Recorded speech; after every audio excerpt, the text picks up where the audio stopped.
Entre résistance, contestation et négociation, le choix pour taire les armes n'a pas toujours été aisé pour le gouvernement congolais. À Kinshasa, c'est un balai diplomatique qui s'est ouvert depuis ce week-end. Le président angolais, d'abord, qui a eu un tête-à-tête avec son homologue Félix-Antoine Tshisekedi. La situation sécuritaire préoccupe.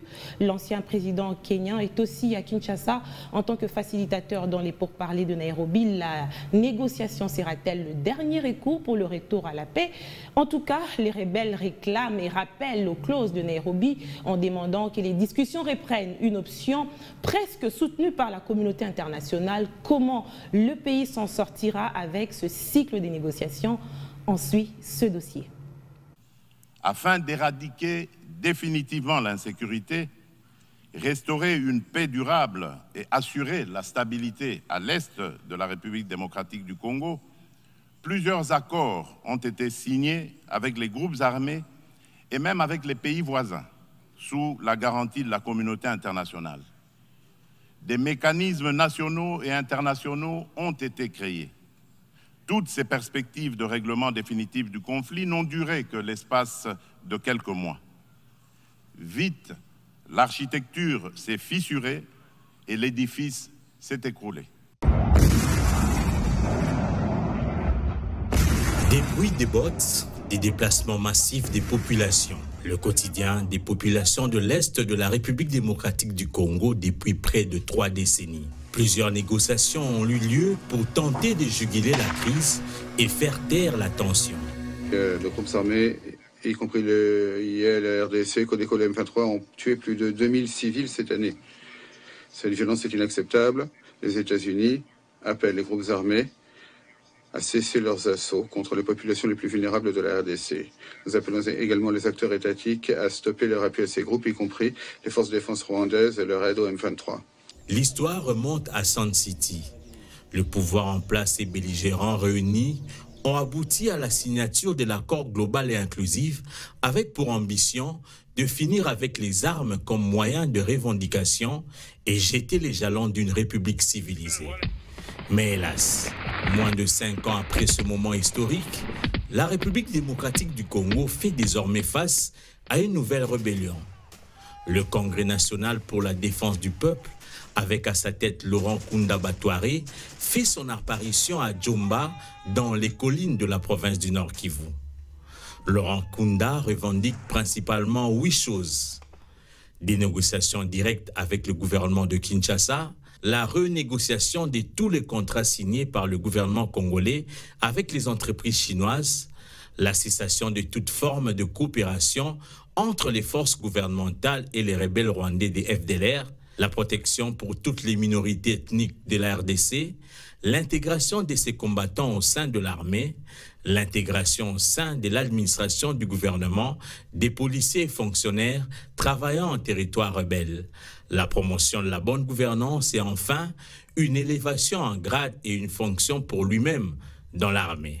Talks and maybe if Kabila can accept, it will be the end of the... Après négociation, ce mouvement rebelle va décider de changer de stratégie en s'émuant en parti politique et décide de soutenir le maître de l'époque. Un revirement à 360 degrés que le coordonnateur du bureau de liaison du CNDP dans la capitale justifie par la volonté de son mouvement d'aller vers la paix pour cheminer ensemble, consolider la paix et rebâtir le pays.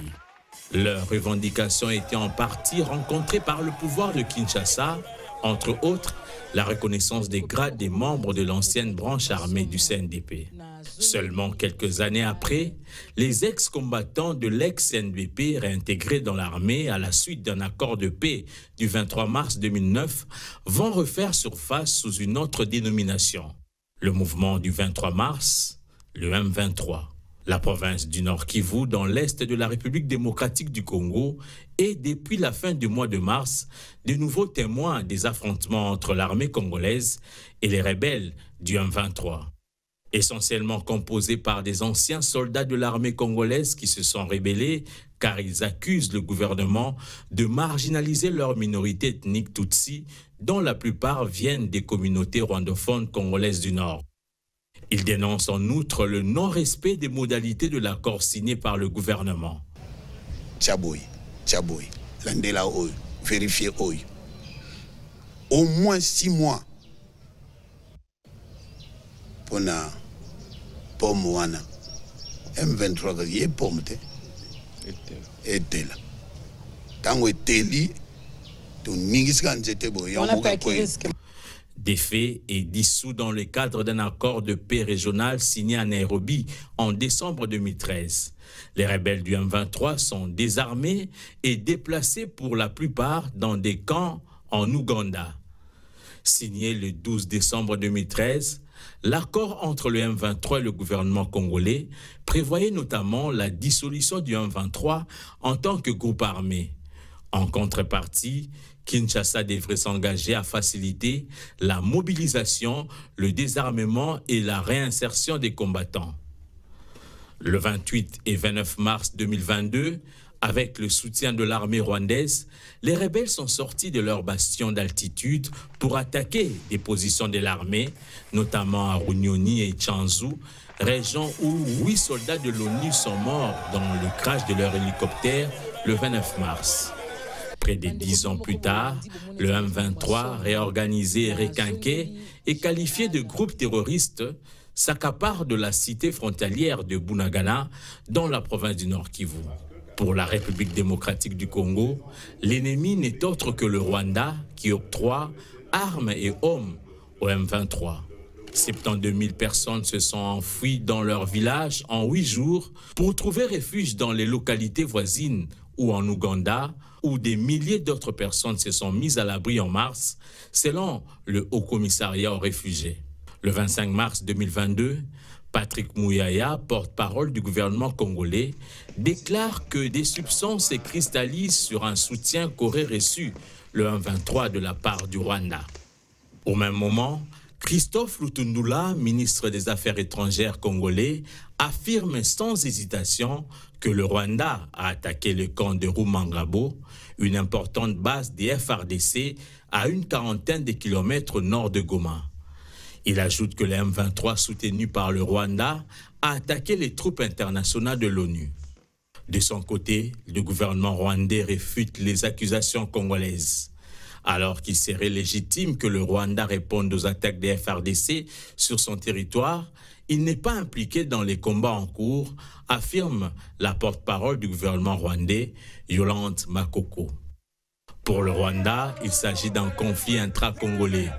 Le 23 mai, Kigali accuse l'armée congolaise d'avoir tiré des roquettes vers le Rwanda, blessant plusieurs civils. Une enquête a été demandée au mécanisme de vérification conjoint élargi, un organisme régional qui surveille et mène des enquêtes sur les incidents de sécurité dans la région volatile de Grand Lac. Dans les locaux de l'Organisation des Nations Unies, l'on s'avoue vaincu face à la force de frappe de ce groupe armé.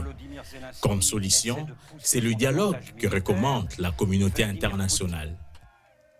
Ce qu'il faut, à mon avis, et c'est l'essentiel, c'est de trouver une discussion sérieuse entre le Congo, le Rwanda et l'Ouganda pour qu'on puisse avoir une perspective conjointe pour éviter cette permanente situation qui nous fait toujours, quand on a un progrès, venir en arrière. Dans le cadre de la région de l'Afrique de l'Est, des négociations sont organisées avec comme médiateurs l'Angola et le Kenya.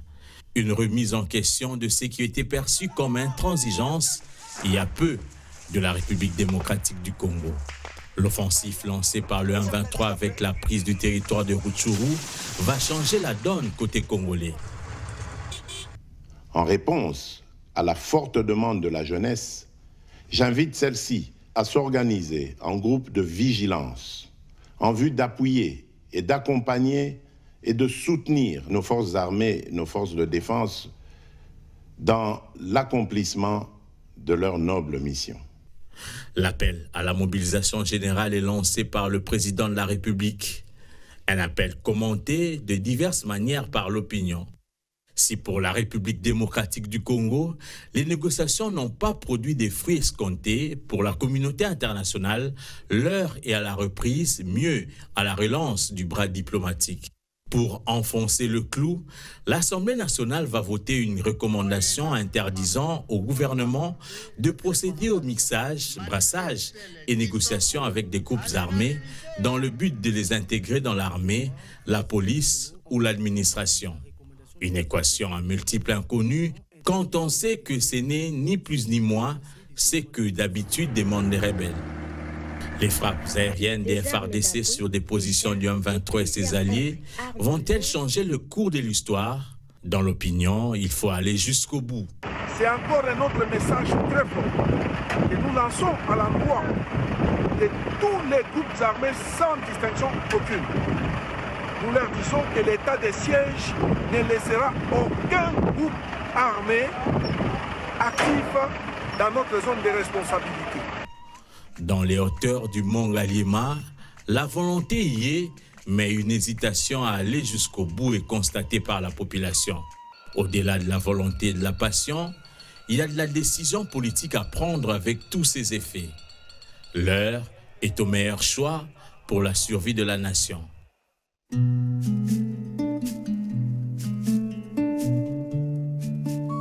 Pour comprendre les divergences entre les deux pays sur la rébellion du M23, il faut aussi remonter au génocide des Tutsis au Rwanda en 1994.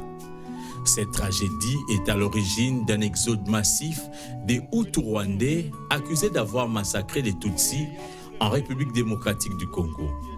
Depuis, le Rwanda est régulièrement accusé par Kinshasa d'incursion au Congo et de soutien à des groupes armés dans l'est du pays.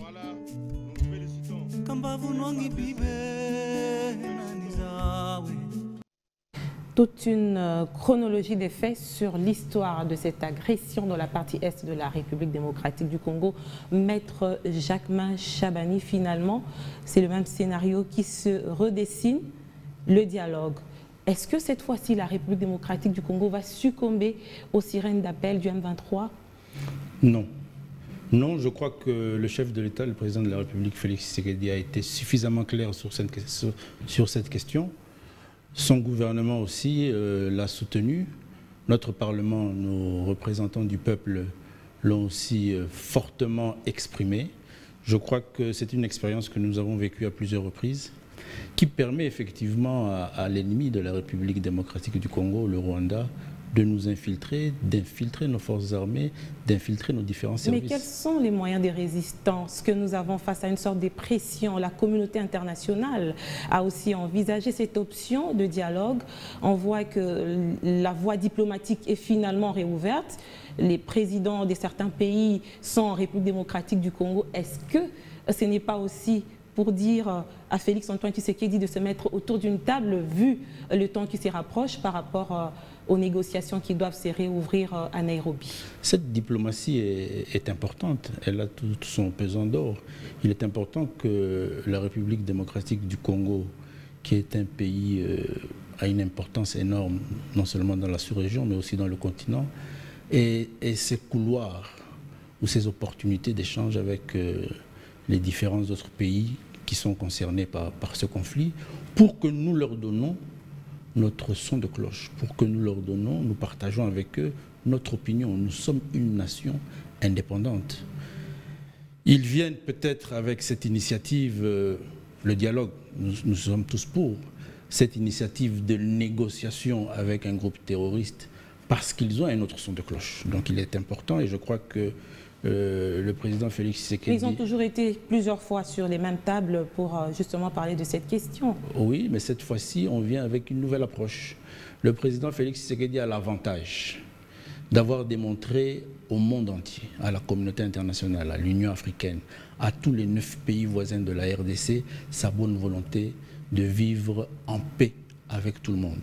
Sa bonne volonté aussi de mettre en place une collaboration et une coopération socio-économique dans la sous-région. Et aujourd'hui, je crois que tous ces partenaires, tous ces pays qui s'intéressent à la question, qui viennent pour des échanges, arriveront à comprendre qu'on ne peut pas imposer à un pays souverain à chaque fois de négocier avec des terroristes, parce qu'eux-mêmes ne l'ont jamais fait dans leur pays. Mais jusqu'où justement peut tenir cette résistance de la République démocratique du Congo face à ces appels des négociations des rebelles? La condition de la RDC était que ces rebelles se retirent des différentes positions qu'ils occupent dans la partie Est. Ce n'est pas encore fait. Les armes continuent à retentir. Comment allons-nous nous y prendre au cas où aucune partie ne cède justement par rapport à ces revendications? Non, je l'ai dit, nous sommes un État souverain, nous sommes une nation, nous avons un gouvernement, nous avons une armée. Et aujourd'hui, notre armée se comporte différemment. Notre armée a des avantages qu'elle n'avait pas hier. Lesquels? Elle a un gouvernement qui la soutient pleinement. Mais c'est la même armée qui avait défait les M23, on se rappellera, en 2012. Oui, mais on part de cette expérience, ne vous inquiétez pas. Toutes ces expériences vécues au cours de l'histoire de notre pays, telles que votre reportage le décrit très bien, depuis Sun City, on a fait un dialogue politique où nous avons réglé toutes ces questions. Mais aujourd'hui, nous arrivons à comprendre que ce soit le CNDP, le M23 et toutes ces rébellions sont le fait du Rwanda, qui ne veut pas que la République démocratique du Congo, ait son totale indépendance de gestion, se développe et ait la maîtrise encore de ses ressources financières. C'est aujourd'hui connu de tout le monde. C'est une guerre économique? C'est une guerre économique, c'est une guerre de suprématie d'un pays sur un autre. Aujourd'hui, nous avons une armée qui a le soutien total, non seulement de son gouvernement, mais de sa population. Ça a toujours été le cas. Ça n'a pas toujours été le cas. Si. Nous avons eu le malheur, par exemple, à une certaine période, d'accepter de dialoguer. Il faut savoir que le dialogue avec le CNDP a coûté très cher au régime de Joseph Kabila. Il s'est retrouvé avec toute la nation, tout le peuple, toutes les populations de l'Est du Kivu contre lui parce que c'était un acte qui avait été considéré comme un acte de traîtrise. Sur base de quoi? Ce qui n'est pas le cas aujourd'hui. Sur base de quoi? Parce qu'il y a eu la réintégration dans nos forces armées, dans nos services de sécurité, de ces rebelles qui étaient déjà indexés par les populations pour tous les crimes au prix de la paix qu'on n'avait jamais connue. Il y a eu quand même plus de poches des zones d'insécurité pour l'instant. Depuis 2018, on peut le dire ainsi, il y a eu une insécurité grandissante dans la partie est de la République démocratique du Congo. Non, même si vous ne reconnaissez pas. Non, il y a eu une volonté ferme de mettre fin à cette insécurité. Il y a un réveil de ces réseaux mafieux, terroristes, internationaux, soutenus par le Rwanda, à mettre en place une action pour empêcher à ce que la République démocratique du Congo connaisse enfin et pour une fois la paix, la stabilité qui amènera au développement socio-économique. Mais qu'est-ce qu'il faut faire de manière concrète pour mettre fin à ces guerres qui ne cessent évidemment de mettre la population dans des conditions assez chaotiques? Nous parlons d'insécurité. L'atout majeur, c'est notre armée. Il faut que le gouvernement de la République se concentre, comme il est en train de le faire, sur nos forces armées, nos services de sécurité, les permettre de se redresser et de récupérer leur autorité. C'est ce qui va amener la paix totale. Nous avons aujourd'hui cette confiance que le gouvernement et le chef de l'État envers ses services, qui permet aussi de redresser certaines erreurs qui n'étaient pas redressées avant. C'est ces différentes négociations que nous avons faites qui a permis à ces groupes terroristes d'intégrer nos services. C'est ce qui a rendu notre armée faible. Aujourd'hui, nous disons non, nous voulons redresser notre armée. C'est comme ça que vous constatez que nous arrivons à récupérer. Sur le terrain, vous avez des bonnes nouvelles? Les nouvelles sont bonnes. C'est un désastre qui date de plus de 20 ans. Il ne faut pas vous imaginer que nous allons le résoudre en un clin d'œil. Encore que nous sommes tous en train de constater qu'il y a quand même un conglomérat international qui se mobilise sur cette question pour avoir la même mise sur les richesses du Congo. Mais qu'est-ce que la RDC? Je reviens sur ma question. Qu'est-ce que la RDC a pour tenir face à cette pression internationale? La RDC est un État, est une nation, elle a un peuple, elle a une armée. Elle a aujourd'hui un chef d'État qui a cette volonté ferme de vouloir résoudre cette question. Et rassurez-vous que ce sera résolu avec nos forces armées. L'on espère bien. On passe à notre deuxième dossier du jour.